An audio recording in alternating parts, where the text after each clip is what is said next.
Hello everyone, welcome back to my channel. This is going to be an April closeout of my budget. I already filmed it and I ended up rambling so much. So I figured nobody really wants to hear me ramble for over 30 minutes on why I made one purchase over another. If you do, let me know in the comments below and I will be happy to film more rambly videos in the future, but for right now I will just try to keep this under 30 minutes because there's no reason for it to have gone as long on as it did. So, April. So the month of April, I think I already said in the last video that I changed the color scheme of my budgeted versus unbudgeted payments, and I don't know why, so I tried to fill it in based on what I did or didn't do. I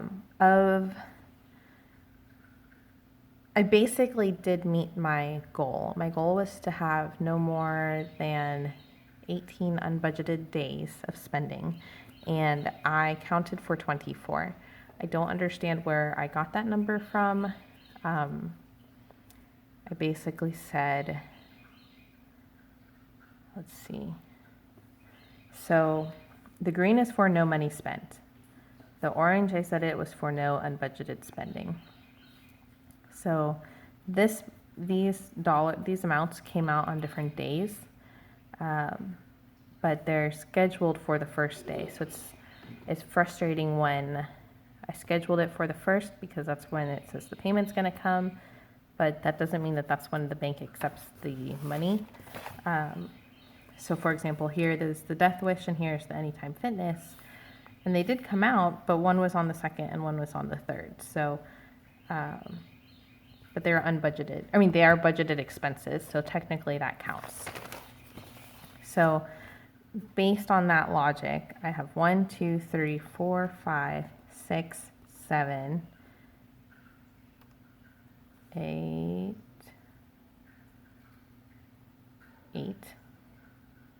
9, 10, 11, 12, 13, 14, 15, 16, 17, 18, 19, 20, 21, 22, 23, 24, 25, 26, 27, 28.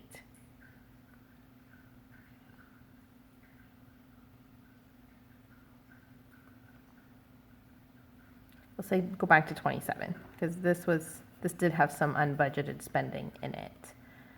So 27 budgeted, unbudgeted days. This is for my electronic sinking funds where I usually take out $60 for, but this time I put $137 into it. So even this number isn't correct. So all of that to say, oh, and I did end up counting how much I spent for each account. Let me see if I still have that piece of paper around here somewhere. Okay, so my total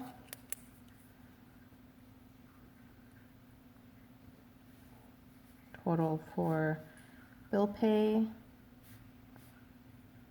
let's see, maybe I'll write it all here. Credit, Union, Chase, Rewards, and Cash, if I can spell. We'll say my total income and my total expenses. So my total income, and I literally, in the last video, I just wrote down each expense that I had, and since I don't really have that many expenses, it didn't take that much time, thank goodness. But basically, my total income for my bill pay account was $3,980.66, and then my total expenses, just this account alone, was $35.96.13. For my credit union, it was $24.08 even, and for my credit union expenses, it was $12.24.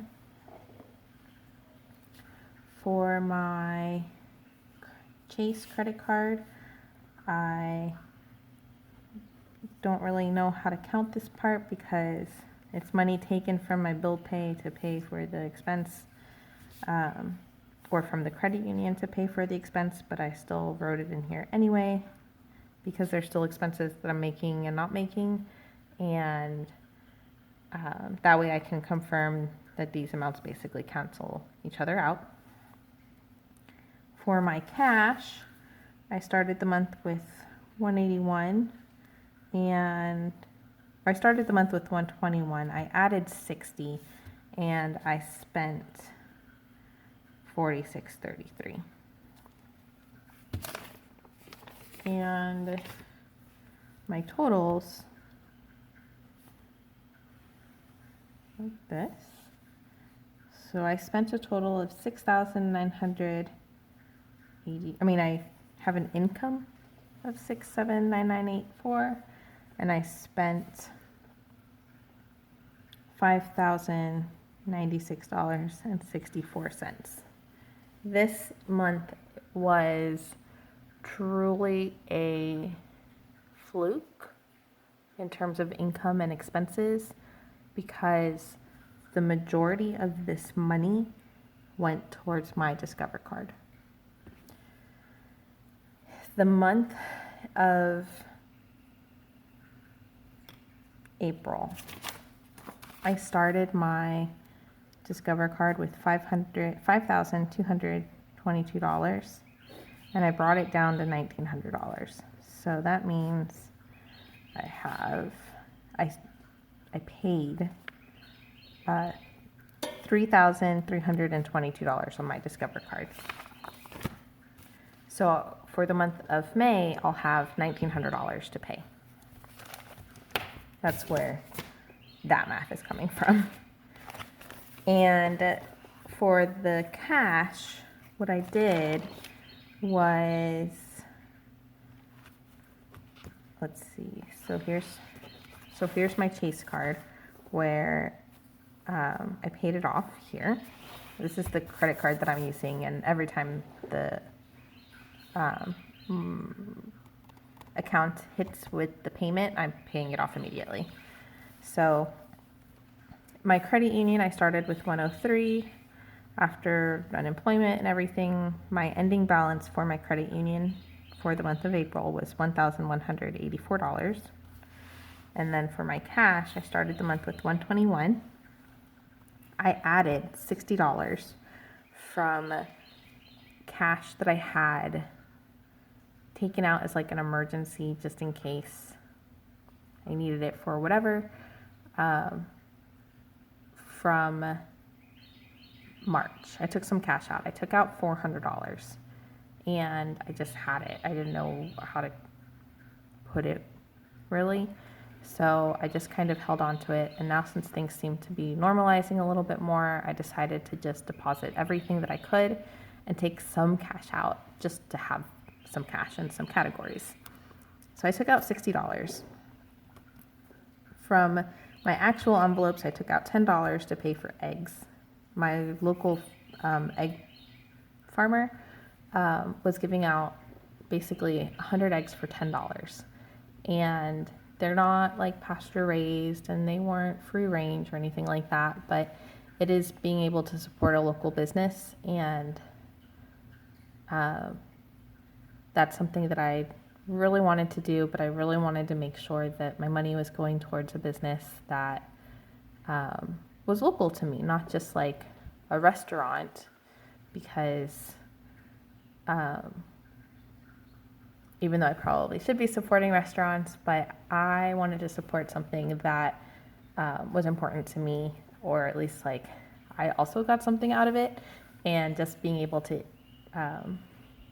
buy food, like for restaurant food, there's one restaurant that if they were open at this time, I would totally be supporting them 110% because I love them so much, but they're not open at all right now. So when they do open, that's definitely what I would be supporting. But the egg farmer is local to me, so I thought it was good to to support them. And and I'm glad because it looks like they ended up selling out of eggs within like the first 2 hours of them opening. So I was really excited about that. I did go to the ABC store. I bought a bottle of tequila for Cinco de Mayo because I forgot that Cinco de Mayo is in May, and that's a holiday that I like to celebrate just because it is something that we'd have taco night growing up just as an excuse. And since Cinco de Mayo falls on Taco Tuesday, why not?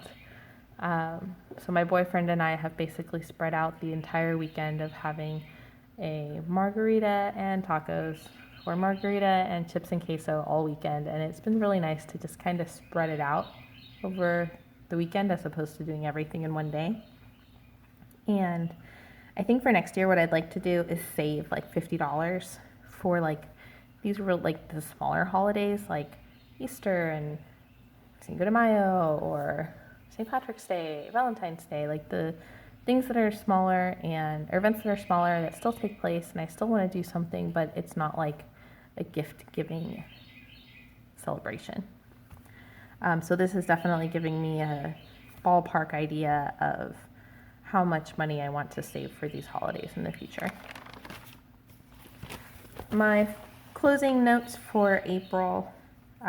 So here again, I wrote down, because this is when I made my first video, that my balance for the month is $1,703.20.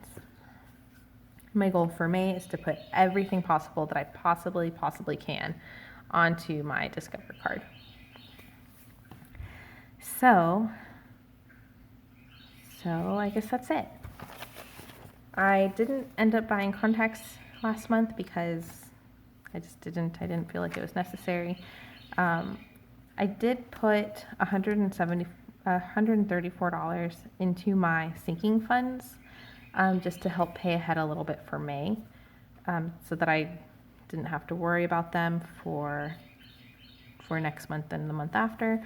I still have to put $40 for next month though for my vehicle registration, because that is coming up in August, and I don't know how much money I'm going to be charged until the end of this month or the beginning of next. So that's a bummer, but that's just what it is. So I'm just saving for my car insurance the maximum amount possible. And I think that's it for April. I can't think of anything else that I wanted to talk about, but I'm around the 14-minute mark right now, so we're almost at 14 minutes. But this is my April. My goal for May is to complete my Discover card payments, and I think that at the rate I'm going, I will be able to do that. And I am very excited, because then I'll just have 2 credit cards left, and it will be a lot easier to plan the rest of the year out with just those 2 bills. So thank you so much for watching, and I will see you in the next video.